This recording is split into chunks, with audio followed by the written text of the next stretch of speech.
संस्कृत श्लोक चैनल पर आप सभी का पुनः एक बार स्वागत है। प्रिय छात्र छात्राओं, आज हम अध्ययन करेंगे संस्कृत के प्रथम पाठ कवि कुलु गुरु कालिदासः का। आप पुस्तक निकाल कर बैठ जाएं, और अगर पुस्तक नहीं है तो आप जो स्क्रीन पे चल रही है उसे आप देख सकते हैं, वहाँ पर आप भी देख सकते हैं। पहले देखिए, यहाँ पर जो पाठ का नाम है वह है कवि कुलु गुरु कालिदासः। यह कालिदास की उपाधि है। कालिदास की उपाधि क्या है? कवि कुलु गुरु। कवि कुलु गुरु किसे कहा गया है? कालिदास को कहा गया है। या यह कहें कि कालिदास का विशेषण है कवि कुलु गुरु। कवि कुलु गुरु किसका नाम है? कालिदास का नाम है। कवि परंपरा के कवियों के जो गुरु हैं, कवि परंपरा के कवि वंश समूह के जो गुरु हैं, ऐसे वो कालिदास। तो वैसे हम कवि कुल गुरु कालिदास के विषय में आज हम अध्ययन करेंगे। जो आपकी पाठ्य पुस्तक में दिया है उसे हम अक्षरशः अध्ययन उसका करेंगे। देखें, महाकवि कालिदासः, महाकवि कालिदासः संस्कृत कवीनां, महाकवि कालिदासः संस्कृत कवीनां मुकुटमणिरस्ति। अब विग्रह करके पढ़ेंगे। महाकवि कालिदासः संस्कृत कवीनां मुकुटमणिः अस्ति। महाकवि कालिदास संस्कृत कवीनां, संस्कृत कवियों के मुकुटमणि हैं।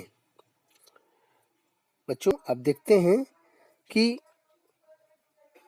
कोई सिर पर मुकुट, जो मणियों का बना हुआ जो मुकुट होता है उसे धारण करता है।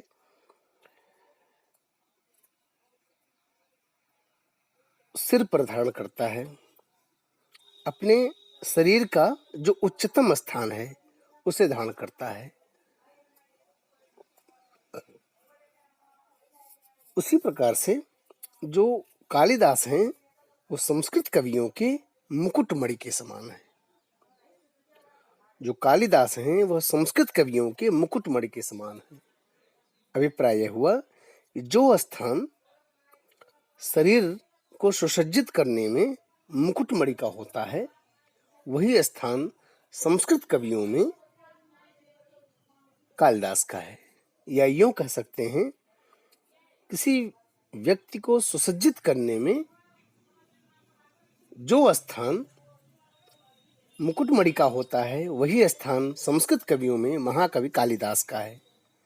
प्रश्न उठ सकता है कि संस्कृत कवियों का मुकुटमणि किसे कहा जाता है? तो उत्तर होगा कालिदास। संस्कृत कवीनां मुकुटमणि का अस्ति। संस्कृत कवियों का मुकुटमणि कौन है? तो संस्कृत कवियों का मुकुटमणि किसे कहा जाता है? महाकवि कालिदास को। महाकवि किसकी उपाधि है? कालिदास की। यहाँ लिखा है ना, महाकवि कालिदासः।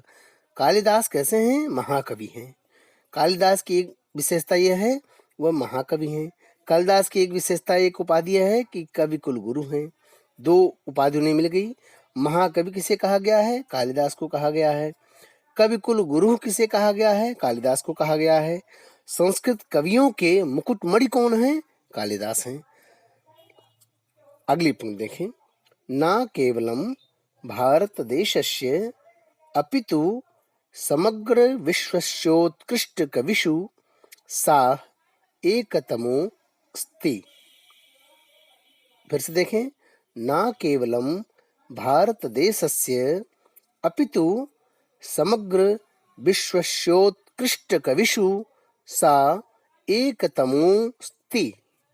अब विग्रह करके देखें। न केवलं भारत देशस्य अपितु समग्र विश्वस्य उत्कृष्ट कविषु, समग्र, ध्यान दें, समग्र विश्वस्य उत्कृष्ट कविषु सः एकतमः अस्ति। न केवल भारत देश के, न केवल भारत देश के, अपितु समग्र विश्व से, संपूर्ण विश्व के उत्कृष्ट कविषु उत्कृष्ट कवियों में सह वह कालिदास एकतम हैं, एक श्रेष्ठ हैं, एकमात्र इकलौते उत्कृष्ट हैं, सर्वोत्कृष्ट हैं, सर्वश्रेष्ठ हैं। एकतम का अभिप्राय है तम, यह जो तम प्रत्यय है एक के साथ तम हो गया, श्रेष्ठतम का अर्थ लिया। यह तम प्रत्यय एकतम, यह तम प्रत्यय है, एकतमः अस्ति, एकतम है यानी श्रेष्ठतम है। न केवल भारत देश के अपितु समग्र विश्व के जो उत्कृष्ट कवि हैं उन कवियों में कालिदास श्रेष्ठतम है। अभिप्राय क्या हुआ कि कालिदास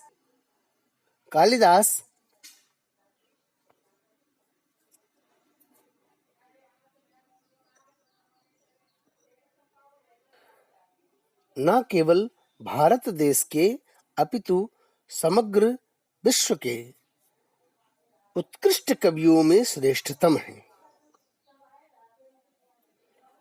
केवल भारत देश के ही नहीं अपितु संपूर्ण विश्व के जो श्रेष्ठ कवि हैं उन श्रेष्ठ कवियों में भी ये श्रेष्ठतम है, एकतम है, यह कहने का अभिप्राय है। आगे देखें, अगली पंक्ति है तस्यानवद्या कीर्ति कौमुदी, तस्यानवद्या कीर्ति कौमुदी देश देशांतरेषु प्रसरितास्ति, तस्यानवद्या कीर्ति कौमुदी देश देशांतरेषु प्रसरितास्ति। अब अलग अलग हम करते हैं, इसको देखें।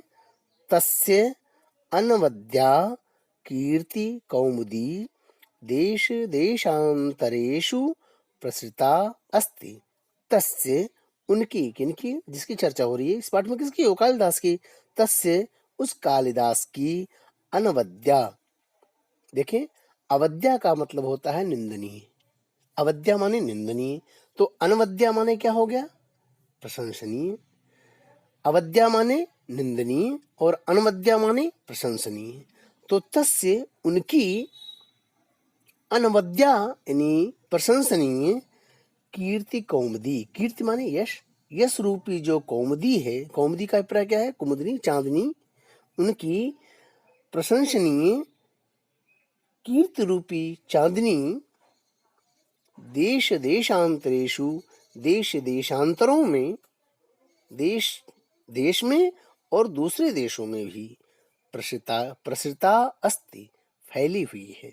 किसकी, उनकी प्रशंसनीय या स्वच्छ यश रूपी कौमुदी चांदनी केवल इसी देश में नहीं अपितु अन्य देशों में भी फैली हुई है। मतलब उनकी यशः कौमुदी पूरे विश्व में फैली हुई है, उनकी कीर्ति कौमुदी पूरे देश में, देश के अलावा संपूर्ण विश्व में फैली हुई है। अगली पंक्ति देखें, भारत देशे जन्म लब्ध्वा, भारत देशे जन्म लब्ध्वा स्वकवि कर्मणा, भारत देशे जन्म लब्ध्वा स्वकवि कर्मणा देववाणीम् अलंकुर्वाणः, भारत देशे जन्म लब्ध्वा स्वकवि कर्मणा देववाणी मलंकुर्वाणः स न केवलं भारतीय कविः अपितु विश्वकविरिति सर्वैराद्रियते। फिर से देखें, अब विग्रह करके हम आपको बता रहे हैं, अलग अलग समझें। भारत देशे जन्म लब्ध्वा स्वकवि कर्मणा देववाणीम् अलंकुर्वाणः सः न केवलं भारतीयः कविः अपितु विश्वकविः इति सर्वैः आद्रियते।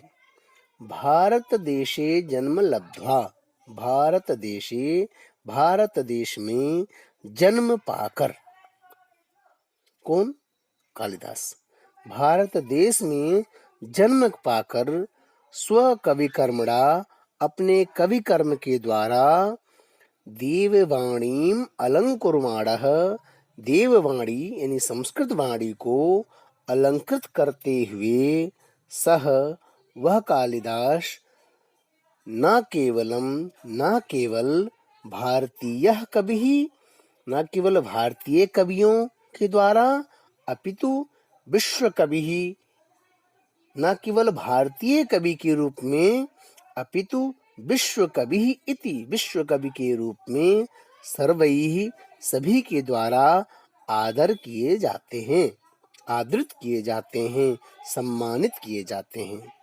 भारत देश में जन्म पाकर कौन? भारत देशे जन्म लब्ध्वा, भारत देश में जन्म पाकर, जन्म लेकर वह कालिदास अपने कवि कर्म के द्वारा, यानी अपनी रचनाओं के द्वारा, अपनी काव्य रचना के द्वारा, कविताओं को लिख करके देववाणीम अलंकुर्माणः, देववाणी को अलंकृत करते हुए, देववाणी कवि लिख रहा है, लेखक लिख रहे हैं कि देववाणीम अलंकुर्माणः, देववाणी को अलंकृत करते हुए, यानी संस्कृत भाषा को अलंकृत करते हुए, सह वह कालिदास न केवल भारतीय कवि के रूप में अपितु विश्व कवि के रूप में सभी के द्वारा आदृत किए जाते हैं, समादृत किए जाते हैं, सम्मानित किए जाते हैं। अभिप्राय यह हुआ कि वह तो जन्म तो भारत देश में लिए, लेकिन उन्होंने अपने कवि कर्म के द्वारा न केवल देववाणी संस्कृत को विभूषित किया, अलंकृत किया, अपितु भारतीय कवि के रूप में ही नहीं, उनका सम्मान केवल भारतीय कवि के रूप में ही नहीं है, अपितु विश्व कवि के रूप में भी संपूर्ण विश्व के द्वारा वे आदर पाते हैं, सम्मान पाते हैं। कौन? कालिदास। एक पैराग्राफ हो गया। अब फिर से आप देख लें पहली पंक्ति, महाकवि कालिदासः संस्कृत कवीनां मुकुटमणिः अस्ति। महाकवि कालिदास संस्कृत कवियों के मुकुटमणि हैं। यानी हमने बताया आपसे ना, जो स्थान मुकुटमणि का होता है वही स्थान संस्कृत कवियों में कालिदास का है। वह न केवलम भारत देशस्य अपितु, न केवल भारत देश अपितु समग्र विश्वस्य उत्कृष्ट कविषु, न केवल भारत देश अपितु समग्र विश्व के उत्कृष्ट कवियों में सह वह कालिदास एकतमः अस्ति, श्रेष्ठतम है। तस्य उनकी यानी कालिदास की अनवद्या कीर्ति कौमुदी, कीर्ति कौमुदी कैसी है? प्रशंसनीय है। ऐसी गुणों वाली कीर्ति कौमुदी, प्रशंसनीय कीर्ति कौमुदी, यश रूपी कीर्ति देश देशांतरेषु प्रसिद्धा अस्ति, देश देशांतर में फैली हुई है। उनकी कीर्ति कौमुदी पूरे विश्व में फैली हुई, केवल भारत देश में ही नहीं। और भारत देशे जन्म लब्ध्वा, भारत देश में जन्म पाकर वह कालिदास स्व कवि कर्मणा, अपने कवि कर्म के द्वारा देववाणीम अलंकुर्माणः, देववाणी को अलंकृत करते हुए सह वह कालिदास न केवल भारतीय कवि के रूप में अपितु विश्व कवि के रूप में भी सभी के द्वारा सम्मानित किए जा रहे हैं, सम्मानित किए जाते हैं। आज के लिए इतना ही। धन्यवाद।